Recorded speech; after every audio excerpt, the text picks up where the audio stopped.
Maruti Suzuki ने अपनी 2026 वाली ब्रेजा का फेसलिफ्ट लॉन्च कर दिया है, जिसमें अब आपको काफी चेंजेस देखने को मिलते हैं। जैसे अब एक नया टर्बो इंजन आ चुका है ज्यादा पावर के साथ, पुराने 5 स्पीड के बदले 6 स्पीड का मैनुअल गियर बॉक्स आ चुका है, सीएनजी टैंक नीचे प्लेस हो चुका है ताकि बूट स्पेस बेकार न हो, कुछ नए फीचर्स आ चुके हैं एंड और भी कई चीजें। सो ज्यादा टाइम वेस्ट नहीं करेंगे, चलो क्विकली इस गाड़ी के बारे में सब कुछ जानते हैं इसी वीडियो में।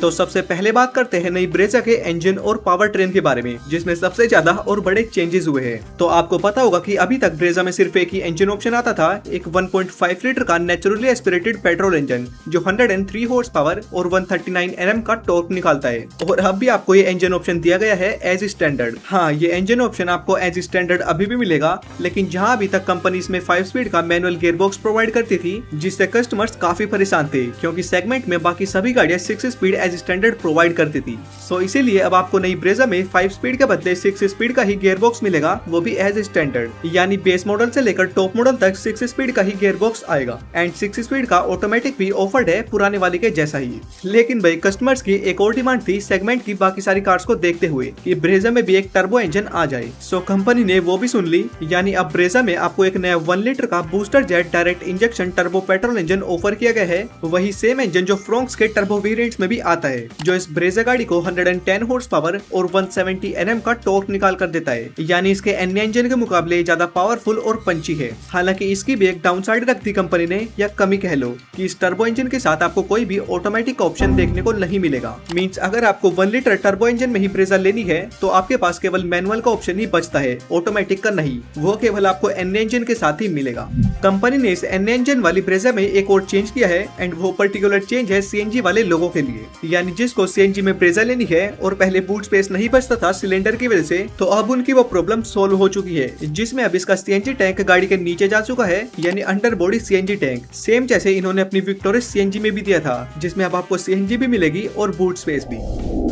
अब इसकी इंजन और पावर तो बता दी, लेकिन भाई मारुति है और मारुति वाले लोगों के लिए माइलेज तो बताई नहीं, जिसके लिए मोस्टली बिकती है। हाँ, कंपनी ने नई ब्रेजा की फ्यूल एफिशिएंसी भी रिवील कर दी है, जिसमें अगर आप इसका 1.5 लीटर वाला एन इंजन लोगे पुराने वाला, तो उसके मैनुअल के साथ आपको अराउंड 21 किलोमीटर पर लीटर के अप्रोक्स माइलेज मिलेगी, और अगर उसके साथ ऑटोमेटिक लोगे तो अराउंड 20 किलोमीटर पर लीटर की। वहीं अगर आप इसका नया 1 लीटर वाला टर्बो इंजन लोगे, जिसमें केवल मैनुअल का ऑप्शन ही आता है, तो उसमें कंपनी क्लेम कर रही है अराउंड 19 से 20 किलोमीटर पर लीटर की। हाँ, पर ध्यान रखना कि ये सिर्फ ARAI सर्टिफाइड माइलेज है, एग्जैक्ट माइलेज तो रियल लाइफ कंडीशन और आपकी ड्राइविंग पर ही डिपेंड करेगी। और भाई अगर आप सीएनजी वाले बंदे, तो उसमें तो टेंशन ही नहीं, इजीली आपको अराउंड 26 से 27 किलोमीटर पर केजी के हिसाब से माइलेज मिलेगी। सो अपने हिसाब से कैलकुलेशन कर लेना। तो अब चलते हैं नई ब्रेजा के इंटीरियर में, आखिर कुछ फीचर्स वगैरह कुछ चेंज हुआ भी है या फिर पुराने वाला ही चिपका दिया। सो देखो, वैसे ओवरऑल इंटीरियर लेआउट वगैरह पूछोगे तो हाँ भाई, सेम पुराने वाला ही बोरिंग सा है, जिसमें सेम हार्ड प्लास्टिक टाइप का डैशबोर्ड, सेम स्टीयरिंग व्हील और सब कुछ मिलता है। लेकिन फीचर्स वाइज इसमें जरूर 2-4 चेंजेस हुए हैं, या फिर कह लो कि अपग्रेड्स हुए हैं। जिसमें पहले आपको एक 9 इंच की स्क्रीन मिलती थी, जो कि अब एक नई 10.1 इंच की स्क्रीन से रिप्लेस हो गई है, जिसमें इनबिल्ट नेविगेशन और एलेक्सा जैसे फीचर्स भी आ चुके हैं। उसके नीचे जो एसी के कंट्रोल्स है वो चेंज हो चुके हैं, जो कि इन्होंने अपनी विक्टोरियस से उठा लिया एग्जैक्टली। फ्रंट की अब दोनों सीट्स वेंटिलेशन फंक्शन के साथ आती है, लेकिन ये फीचर आपको सिर्फ हायर वेरिएंट्स में ही देखने को मिलेगा। फिर नई एम्बिएंट लाइटिंग मिल जाती है, TPMS यानी टायर प्रेशर मॉनिटरिंग सिस्टम मिल जाता है, और अब एक नया ब्लाइंड स्पॉट वार्निंग वाला फीचर भी ऐड हो चुका है। बस बाकी उसके अलावा तो पूरा इंटीरियर एग्जैक्टली सिमिलर है, ऐसे कुछ खास चेंजेस वगैरह हुए नहीं है। इंटीरियर के बाद एक्सटीरियर यानी लुक्स पर आए तो भाई लगता है कि डिजाइनर को पैसे पूरे नहीं मिले, मतलब कुछ चेंज करने का मूड ही नहीं था उसका। अब भी एक्सटीरियर से आपको डिट्टो सेम लुक्स ऑफर की गई है पुरानी ब्रेजा वाली, लेकिन बहुत ही माइनर कॉस्मेटिक चेंजेस मिलते हैं। जैसे फ्रंट में नई ग्रिल, और ये ग्रिल भी ऐसी है जैसी सबसे पहले वाली विटारा ब्रेजा में कंपनी ने दी थी। फिर फॉग लैंप की हाउसिंग थोड़ी चेंज हो गई है, ऐसे ट्रायंगुलर शेप में। साइड में नए एलॉय व्हील्स है, और पीछे से बात करें तो वहाँ से तो पूरी सेम है। हालांकि टर्बो वेरिएंट में थोड़े बहुत रेडिश टाइप एलिमेंट दिए गए हैं, जिससे पता चले कि आपने टर्बो वेरिएंट लिया है, न कि नॉर्मल वेरिएंट। मतलब ओवरऑल बाहर से तो ऐसे कुछ चेंज हुए नहीं है, 4-5 हजार में ग्रिल वगैरह चेंज होके बन जाएगी फेसलिफ्ट। पर भाई एक चीज जिसको देखकर ब्रेजा खरीदने वाले खुश हो जाएंगे, यानी सेफ्टी।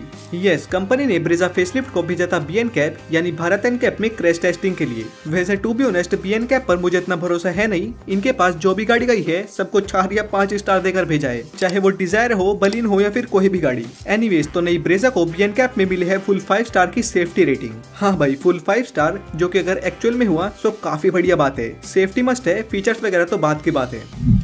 तो हमने नई ब्रेजा के इंजन और पावर की बात कर ली, माइलेज की बात कर ली, इंटीरियर एक्सटीरियर और सेफ्टी की भी बात कर ली। अब लास्ट में बात करते हैं इसके वेरिएंट्स और प्राइसिंग के बारे में। तो देखो वेरिएंट्स वाइज तो ये अभी भी पहले के जैसे ही है, यानी LXi, VXi, ZXi और ZXi प्लस। और रही बात प्राइसिंग की, तो इस गाड़ी का इंट्रोडक्टरी प्राइस स्टार्ट होता है 7.40 लाख रुपीज एक्स शोरूम से, सबसे बेस मॉडल LXi के लिए, और सबसे टॉप एंड मॉडल जाता है 13.70 लाख रुपीज एक्स शोरूम तक। बाकी फुल प्राइसिंग लिस्ट आप अपनी स्क्रीन पर देख सकते हो। ओके, तो यही सब कुछ था 2026 वाली ब्रेजा फेसलिफ्ट के अंदर। आप बताओ इस ब्रेजा वाले सेगमेंट में आप कौन सी कार चूज करोगे। बाकी लाइक से सब्सक्राइब कर देना। बाय।